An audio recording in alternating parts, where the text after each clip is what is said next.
Hello friends, this is AK। Welcome to AK learning world. आज हम बात करेंगे जो हमारे जो सीटेट अगस्त 2023 CDP की जो सीरीज़ चल रही है, यानी चाइल्ड डेवलपमेंट एंड पेडागोजी की जो सीरीज़ चल रही है, यानी बाल विकास एवं शिक्षा शास्त्र की जो सीरीज़ चल रही है, उसके आज 39th क्लास है, यानी 39वीं क्लास है। तो इसमें जो हमारा टॉपिक चल रहा है वो चल रहा है बुद्धि यानी इंटेलिजेंस वाला टॉपिक हमारा चल रहा है। तो जो किस पे चल रहा है, हमारे AK learning world YouTube channel पर हमारा चल रहा है। एक मिनट रुकिए।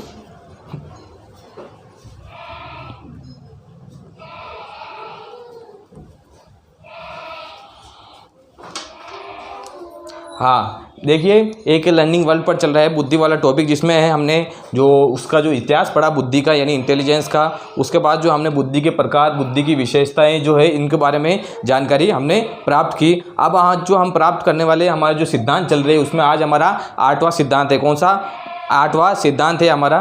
तो शुरुआत करते हैं। कौन सा 8वां सिद्धांत? हार्वर्ड गार्डनर का बहुबुद्धि सिद्धांत। कौन सा? हार्वर्ड गार्डनर का बहुबुद्धि सिद्धांत। आपको नाम से आपको मालूम पड़ रहा होगा कि बहुबुद्धि यानी एक प्रकार की बुद्धि नहीं होती है, अनेक प्रकार की बुद्धि होती है।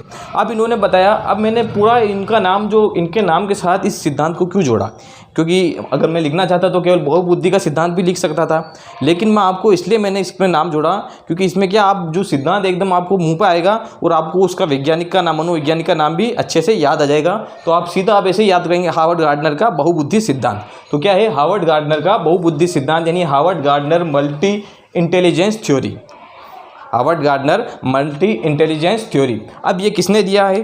तो शुरुआत करते हैं। अब किसने क्या क्या दिया है? इन्होंने किसने दिया है? ये दिया है हार्वर्ड गार्डनर ने दिया है। कब दिया था? 1983 में ये दिया था। कब दिया था? 1983 में ये दिया था। पुस्तक कौन सी? इनकी दो पुस्तकें हैं। वैसे तो एक पुस्तक बताई जाती है, लेकिन मैं आपको दो बताऊंगा क्योंकि इनकी दो पुस्तकें इन्होंने लिखी थी। अब दो पुस्तकें कौन सी है? पहली पुस्तक जो है फ्रेम्स ऑफ माइंड है। फ्रेम्स ऑफ माइंड में इन्होंने जो बुद्धि के प्रकार बताए वो 7 प्रकार की बुद्धि बताई। कितने प्रकार की? 7 प्रकार की बुद्धि बताई। और दूसरी जो पुस्तक आई है वो इंटेलिजेंस रीफ्रेम्ड वाली पुस्तक आई है, जिसमें इन्होंने बुद्धि के 9 प्रकार बताए। अभी जो मानते हैं वो 9 प्रकार मानते हैं, बुद्धि के 9 प्रकार मानते हैं। अब इन्होंने क्या बताया? तीसरा पॉइंट देखिए। तीसरा पॉइंट में इन्होंने बताया गार्डनर ने सामान्य बुद्धि का विरोध किया। इन्होंने जो है गार्डनर ने जो है सामान्य जो बुद्धि होती है उसका सामान्य बुद्धि का विरोध किया। जो सामान्य बुद्धि जो होती है उनका इन्होंने विरोध किया कि जो स्पीयरमैन ने जो सामान्य बुद्धि बताई थी, तो इन्होंने सामान्य बुद्धि का विरोध किया कि सामान्य बुद्धि को इन्होंने, सामान्य बुद्धि की संकल्पना को इन्होंने नहीं माना। अब देखिए जो 4th पॉइंट किया, गार्डनर ने बताया कि बुद्धि एक ही नहीं होती बल्कि अनेक प्रकार की होती है। इन्होंने बताया कि जो बुद्धि है केवल एक प्रकार की बुद्धि नहीं होती, अनेक प्रकार की बुद्धि होती है, अलग अलग प्रकार की बुद्धि होती है। तो इन्होंने ये बताया। अब क्या बताया? बुद्धि के मुख्य रूप से इन्होंने 9 प्रकार बताए। एक मिनट, वो क्या कि बुद्धि के इन्होंने मुख्य रूप से कितने प्रकार बताए? 9 प्रकार बताए। कितने प्रकार बताए? 9 प्रकार बताए। बुद्धि के इन्होंने 9 प्रकार बताए। अब मुख्य रूप से इन्होंने कितने? बुद्धि के 9 प्रकार बताए। ये बुद्धि के 9 प्रकार है जो हम एक एक करके हम जानेंगे कि बुद्धि, इन्होंने बताया कि बुद्धि जो है केवल एक प्रकार की नहीं होती, अनेक प्रकार की होती है। जो मुख्य रूप से जो बुद्धि होती है वो 9 प्रकार की होती है। शुरू में इन्होंने 7 प्रकार बताए, फिर इन्होंने उसको बढ़ाकर 8 प्रकार किए। 8 प्रकार के बाद, जैसे 8 प्रकार 1998 में किए थे, उसके बाद इन्होंने 2000 में जो है 2000 ईस्वी में, यानी करीब अभी 22-23 साल पहले इन्होंने जो है 9 प्रकार कर दिए थे। तो मुख्य रूप से इनके जो अगर प्रश्न आए कि हार्वर्ड गार्डनर के बहुबुद्धि सिद्धांत के अनुसार बुद्धि कितने प्रकार की बताई गई, तो वो 9 प्रकार की बताई गई। तो एक एक करके सारी बुद्धि को हम समझा देंगे कौन कौन सी बुद्धि है और उसमें क्या क्या, उसमें के उदाहरण क्या क्या है, वो किस प्रकार की बुद्धि होती है। तो शुरुआत करते हैं। पहली बुद्धि जो है एल यानी, अब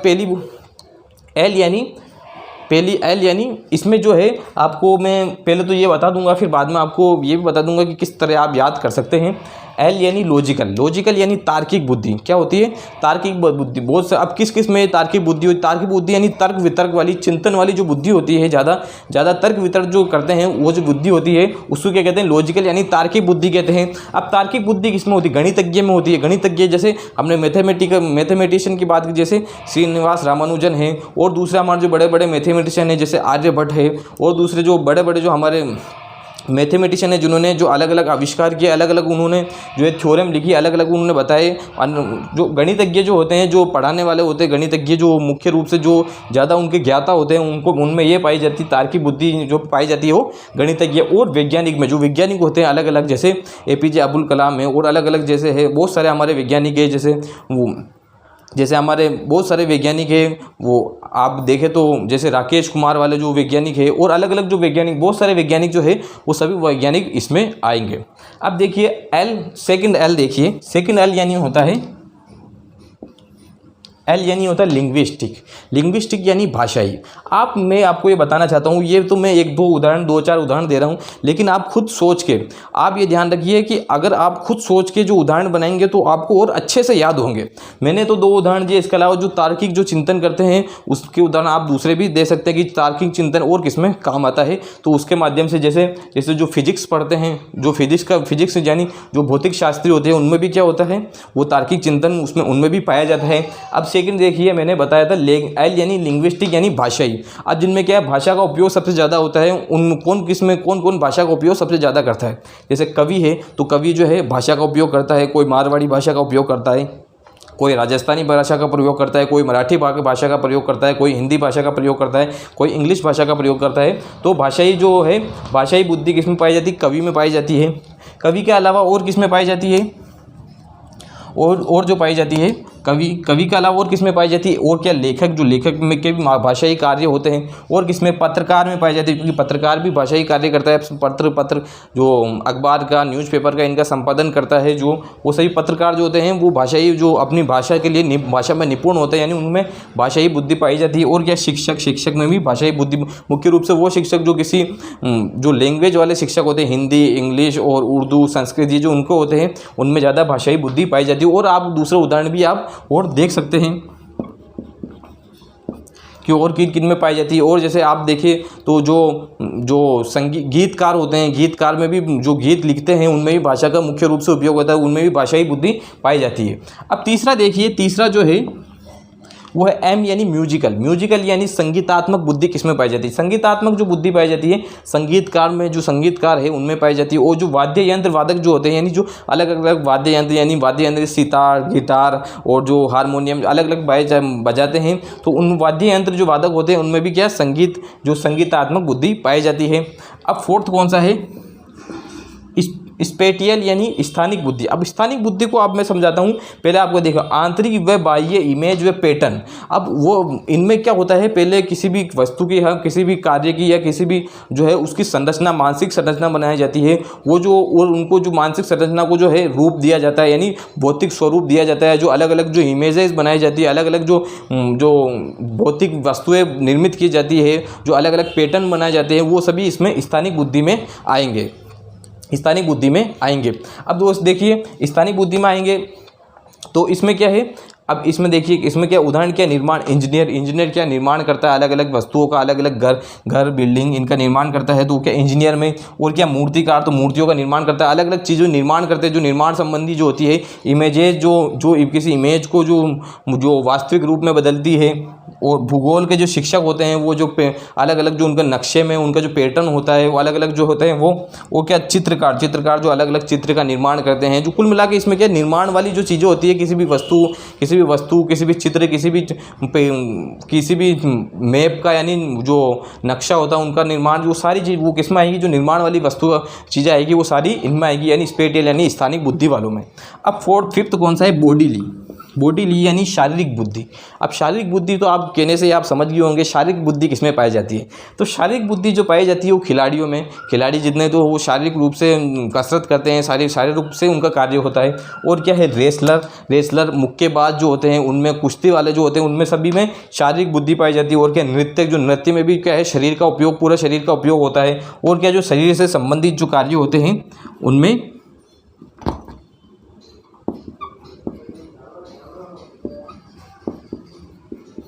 शरीर संबंधी जो कार्य होते हैं उनमें कौन सी, बॉडीली यानी शारीरिक बुद्धि पाई जाती है। 1 मिनट में देख लेता हूँ कि वीडियो चल रही है।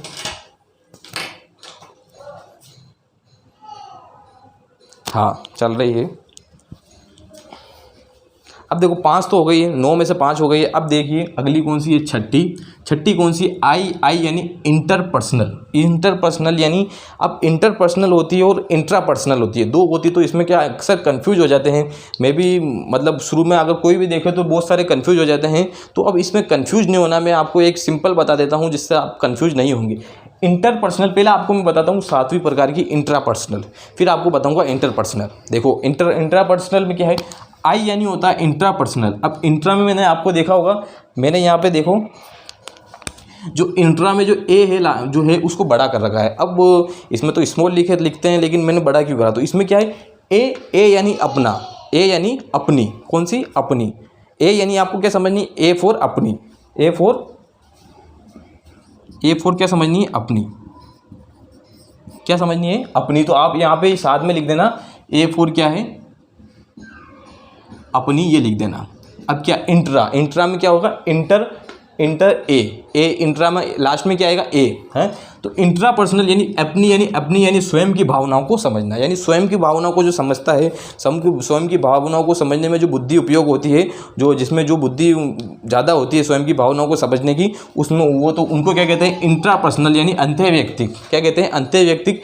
इंट्रा पर्सनल यानी अंतः व्यक्तिक। अब अंतः व्यक्तिक में कौन सी, ए यानी अपनी भावनाओं को समझना, यानी स्वयं की भावना को समझना। आपको समझ में आ गया होगा कि इंट्रा मतलब स्वयं की भावना को समझना, इंट्रा पर्सनल यानी इंट्रा में ए आ गया, तो यानी ए यानी अपनी यानी स्वयं की भावनाओं को समझना। अब कौन समझता है, इसके उदाहरण क्या है, जो योगी लोग होते हैं, जो योग करते हैं, और जो संत लोग होते हैं, वो स्वयं की भावना, अपने अंदर की जो भावनाएं हैं वो समझते हैं कि वास्तव में जीवन क्या है, वास्तव में किस ओर हमें कार्य करना है, क्या कार्य करना है। तो स्वयं की भावना को जो समझते हैं उनको कौन से योगी, संत, जैसे अरस्तु है, सदगुरु आपने नाम सुना होगा, बुद्ध जो है, जो गौतम बुद्ध जो है, वो सभी क्या है, उनमें कौन सी इंट्रापर्सनल बुद्धि पाई जाती है। अब दूसरी कौन सी है, इंटरपर्सनल। अब इंट्रापर्सनल तो मेरे समझ में आ गया। तो अब इसके जो उलट दूसरी वाली जो है इंटरपर्सनल है, अंतर्व्यक्तिक। आपको इंग्लिश में मुख्य रूप से याद करना है, इंटरपर्सनल यानी दूसरों की भावनाओं को समझना, यानी जो दूसरों की भावनाओं को समझते हैं कि दूसरे की क्या तकलीफ हो रही है, दूसरों को किस प्रकार सुख पहुंचाया जा सकता है, तो क्या उसमें क्या कहती है, इंटरपर्सनल बुद्धि होती है। अब इंटरपर्सनल बुद्धि में क्या है, दूसरों की भावनाओं को समझना। अब कौन जो समझता है, राजनेता। वास्तविक राजनेता वो होता है जो जनता जो होती है, जनता जो उनके साथ वाले जो होते हैं उनकी भावनाओं को समझना, उनके जो कठिनाइयों को, प्रॉब्लम्स को समझना, उनको सोल्व करना जो होता है, उसको वास्तविक रूप से राजनेता कहते हैं। आज के ज़माने में तो बहुत सारे जो अधिकतर है वो क्या स्वयं दूसरों की भावना को तो नहीं समझते, खुद की भावना को समझते हैं, खुद के संभालने के ऊपर रहते हैं, बहुत सारे रहते हैं, सभी की नहीं कह रहा हूँ मैं। अब दूसरा क्या है, मनोवैज्ञानिक। क्या है, मनोवैज्ञानिक, जो दूसरे की भावनाओं को समझते हैं, दूसरों की जो कमियों की, दूसरा क्यों उदास बैठा है या क्यों खुश है, क्यों क्रोधित है, उनकी दूसरों की भावनाओं को समझते हैं, उनकी समस्याओं को दूर करने की कोशिश करते हैं। और क्या, सामाजिक कार्यकर्ता क्या है, समाज में व्याप्त कुरीतियों, बुराइयों को दूर करते हैं, वो समाज में क्या सेवा का भाव करते हैं, समाज को सुधारने का भाव रखते हैं, उनको क्या कहते हैं, सामाजिक कार्यकर्ता कहते हैं। कैसे, जैसे महात्मा गांधी जो अहिंसा का जिन्होंने उपदेश दिया, और क्या अहिंसा के माध्यम उन्होंने बताया किसी भी कार्य को आप अहिंसा के माध्यम से आसानी पूर्वक अच्छे तरह से आप कर सकते हैं। मदर टेरेसा जिन्होंने सेवा का भाव दिया, सेवा का भाव यानी उन्होंने क्या है, वो मुख्य रूप से यहाँ भारत की नहीं थी, लेकिन यहाँ आकर उन्होंने सेवा का भाव दिया, बहुत सारे मरीजों को, बहुत सारे व्यक्तियों को उन्होंने सेवा दी। इसलिए जो क्या है, इनमें भी क्या है, दूसरों की भावनाओं को समझने की बुद्धि पाई जाती है, कौन सी, इंटरपर्सनल बुद्धि पाई जाती है। अब देखिए 8वां कौन सा है, नेचर यानी प्रकृतिवादी बुद्धि। कौन सी, प्रकृतिवादी बुद्धि। अब प्रकृतिवादी बुद्धि किसमें पाई जाती है, जो प्रकृति से ज़्यादा संबंधित होते हैं। प्रकृति से ज़्यादा संबंधित कौन से, मुख्य रूप से तो आपने समझ ही गए होंगे प्रकृति से ज़्यादा संबंधित कौन होते हैं, किसान सबसे ज़्यादा जो होते हैं प्रकृति से संबंधित होते हैं। प्रकृति से जिनको लगाव होता है, अपनी भूमि से, अपने पेड़ पौधों से, अपनी फसल से जिनको लगाव होता है सबसे ज़्यादा, वो कौन होते हैं, किसान होते हैं। तो किसानों में क्या होती है, प्रकृतिवादी बुद्धि होती है। और कौन से, जैव वैज्ञानिक। अब जैव वैज्ञानिक जो जीव जंतुओं पर रिसर्च करते हैं, जो जीव जंतु की अलग अलग जो नई किस्म पेड़ पौधों की, वो नई किस्म फसलों की जो प्राप्त करते हैं, जो उन पर रिसर्च करते हैं, वो ज़्यादा से ज़्यादा बेहतर करने का कार्य करते हैं, वो कौन से, जैव वैज्ञानिक कहलाते हैं। और क्या, टूरिस्ट जो क्या है, जो हमारे प्रकृति को देखने की इच्छुक होते हैं, जो हमारी प्रकृति को देखते हैं, जो मुख्य रूप से टूरिस्ट में वो आएंगे जो क्या है, जो प्रकृति टूरिस्ट। कौन से? प्रकृति टूरिस्ट आएंगे। कौन सा आएंगे? इसमें जो टूरिस्ट आएंगे, टूरिस्ट जो आएंगे मुख्य रूप से वो प्रकृतिवादी टूरिस्ट ज़्यादा आएंगे। प्रकृतिवादी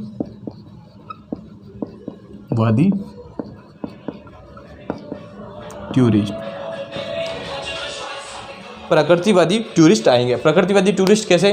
जो प्रकृति को अच्छे तरह से समझेंगे, प्रकृति को महसूस करेंगे, वो क्या होंगे? प्रकृतिवादी टूरिस्ट। जो अलग अलग जगह घूमने जाएंगे, अलग अलग जंगलों में, अलग अलग जो है बागानों में, अलग अलग जगह घूमने जाते हैं, वो क्या? प्रकृतिवादी, यानी प्रकृति से जिसको ज़्यादा प्रेम होता है, मोहब्बत होती है, वो टूरिस्ट जो होते हैं उनको प्रकृतिवादी टूरिस्ट होते हैं, जिनमें प्रकृतिवादी यानी नेचर वाली जो बुद्धि है वो ज़्यादा पाई जाती है। अब अगला क्या है? नोवा यानी एग्जिस्टेंस यानी अस्तित्ववादी जो बुद्धि जिसमें पाई जाती है, वो किनमें? दार्शनिक, चिंतक। अब दार्शनिक यानी अस्तित्ववादी की, जैसे प्लेटो जो थे वो क्या है? एक दार्शनिक थे।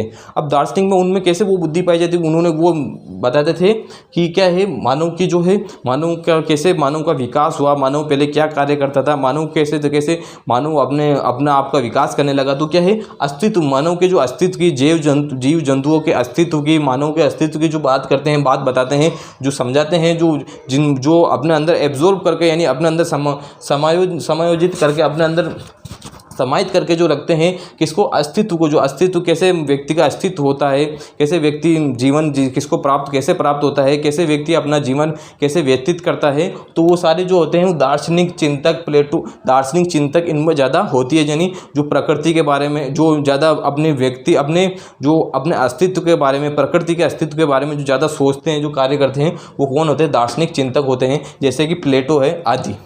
अब देखिए, ये हो गया मुख्य रूप से, ये हमारा सिद्धांत, ये मुख्य रूप से जो सिद्धांत था हमारा बहुबुद्धि सिद्धांत, ये हो गया। तो ये 9 प्रकार की बुद्धि हमने समझाई थी। अब इनको जो है मैं आपको एक बार मैं समझा देता हूँ कि इसमें आपको किस प्रकार आप याद कर सकते हैं। जैसे इनमें मुख्य रूप से कितनी 9 प्रकार की बुद्धि थी, तो आप क्या है इसमें LLM SBIINE,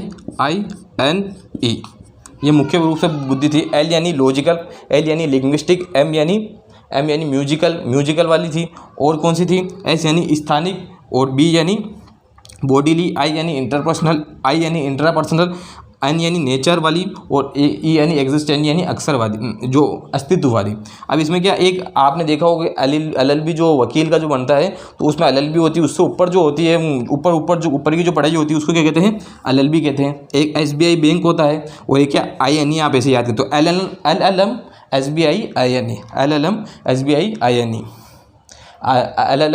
SBIINE, आप ऐसे भी याद कर सकते हैं।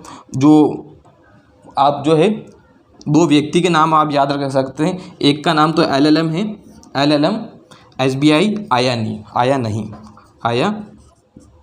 नहीं, तो आई से आया, तो से आई, नी से N, और ई की मात्रा लग रही है उसकी ई, आया नी। तो मुख्य रूप से आप ऐसे याद कर सकते हैं। वैसे आपको आप 2-4 बार पढ़ेंगे तो आपको याद हो जाएगी, कि आपको लगभग याद हो जाएगा। अब अगला हम देखते हैं कौन सी बुद्धि। अब एक छोटा सिद्धांत देख लेते हैं। कौन सा? 9वां सिद्धांत, बुद्धि का कैखे सिद्धांत या एबे सिद्धांत, या एबे सिद्धांत या एबी सिद्धांत। अब ये किसने दिया था? हेब ने दिया था। किसने? हेब जो महोदय है, किन्होंने? हेब महोदय ने ये सिद्धांत दिया था। किन्होंने? हेब महोदय ने दिया था। अब इन्होंने क्या बताया?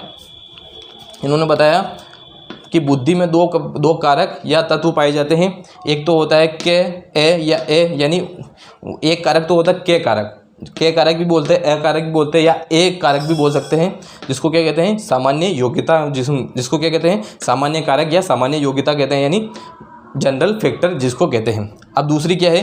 ख कारक या ब कारक या बी कारक, जिसको विशिष्ट योग्यता या स्पेसिफिक फैक्टर कहते हैं। सामान्य योग्यता जो वो होती है वो वंशानुक्रम से प्राप्त होती है, जो हमने पढ़ा था स्पीयरमैन वाले में। सामान्य योग्यता जो हम सामान्य कार्य करते हैं, सामान्य को हम कोई भी कोई भी जो है सब्जेक्ट को पढ़ते हैं या किसी भी कोई भी सामान्य कार्य, जैसे हम चलते हैं तो उनमें जो किस प्रकार से चलते हैं तो वो बुद्धि होती है, वो सामान्य बुद्धि होती है। कोई भी कार्य को जैसे हम लिखते हैं तो सामान्य रूप से हम जो लिखते हैं वो बुद्धि क्या है, सामान्य बुद्धि होती है। हम कोई भी मैथमेटिक्स का जो सवाल सामान्य तौर पर जो सवाल होते हैं जो सभी हल करते हैं उनमें क्या सामान्य बुद्धि होती है। जो स्पेशल जो बुद्धि होती है यानी विशिष्ट प्रकार की जो योग्यता होती है, स्पेसिफिक फैक्टर जो होता है, जैसे कोई मैथमेटिशियन यानी श्रीनिवास रामानुजन, कोई वैज्ञानिक है जैसे APJ अब्दुल कलाम, और जैसे कोई और जैसे महात्मा गांधी अहिंसावादी है तो उनमें क्या है कि अहिंसा वाली जो बुद्धि है उनमें ज़्यादा होगी। जैसे मदर टेरेसा है तो इसमें क्या स्पेसिफिक यानी विशिष्ट जो योग्यता होती है वो इसमें होती है। तो मुख्य रूप से ये 2 सिद्धांत आपको मैंने समझा दिए थे। इसमें मुख्य रूप से आप एक तो उनका बुद्धि सिद्धांत का नाम और याद करना, वो 2 प्रकार के, तो आप बिल्कुल छोटा सा सिद्धांत है। अब कल मैंने एक जगह बताया था कि जो समूह तत्व का सिद्धांत जो दिया था थर्स्टन में केली, तो मैंने बताया था कि वो सिद्धांत जो है एक तो द्वितत्व सिद्धांत, मैंने पहले लाइन खींच लेता हूँ यहाँ पर जैसा आप इसमें मिक्स नहीं हो। एक तो द्वितत्व सिद्धांत और बहुतत्व सिद्धांत या बहुत कारक या बहुतत्व सिद्धांत का जो मध्य मार्गी यानी दोनों सिद्धांतों को दोनों सिद्धांतों में सामंजस्य स्थापित करके इन दोनों को मिलाकर जो सिद्धांत बना गया है वो कौन सा सिद्धांत था, समूह तत्व सिद्धांत था। कौन सा, समूह तत्व सिद्धांत था।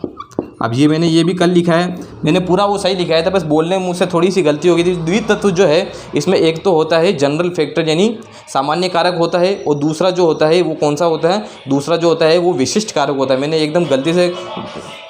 मैंने गलती से ग्रुप फैक्टर बोलने आ गया था। तो इसमें जो द्वितत्व होता है जो कि स्पेयरमैन ने दिया था, इसमें एक तो क्या होता है सामान्य कारक होता है और एक होता है विशिष्ट कारक होता है। तो वैसे तो आपको लिखा हो तो बिल्कुल सही है, आप पिछली वाली वीडियो देख लेना, उसमें लिखने में कोई गलती नहीं है, बस मैंने बोलने में विशिष्ट की जगह ग्रुप बोल दिया था, तो उसके लिए सॉरी, उसके लिए ये मैंने बता दिया आपको। एक दूसरा मैंने जो है इंग्लिश में तो सही बोला था, उनकी जो मैंने प्रकार बताए थे उसमें जो एक मैंने बताया था कि स्पेटियल वाली, वो परसेप्चुअल वाली, कौन सी, परसेप्चुअल वाली बताई थी, परसेप्चुअल जो बुद्धि बताई थी उसमें जो है वो प्रेक्षणवादी बोल दिया था, उसमें क्या पर्यवेक्षणवादी है।